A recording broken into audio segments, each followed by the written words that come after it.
Partimos de esta posición, a la señal del timer hay que desenfundar, disparar y tumbar el popper. Una vez que ha tumbado el popper hay que asegurar el arma en la funda y con el cargador en la mano nos tenemos que desplazar hacia el siguiente stage.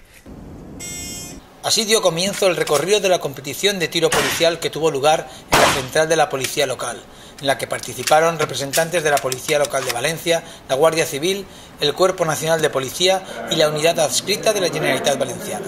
Se fomenta, digamos, dos aspectos, lo que es, digamos, el compañerismo entre cuerpos, nos conocemos, y luego aparte fomentamos un tipo de tiro dinámico que es muy útil en la calle en caso de que nos suceda algo. El concurso de tiro forma parte de los actos que se organizan con motivo de la festividad del patrón de la Policía Local de Valencia, el Ángel de la Ciudad.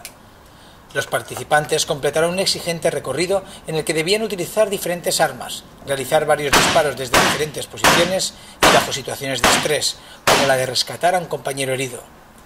Para obtener la puntuación, los jueces valoraban la puntería, la destreza, la velocidad y el respeto de las normas de seguridad. Practicar un tiro policial que más se puede asemejar a una situación real en la calle, con mucho estrés y mucho movimiento.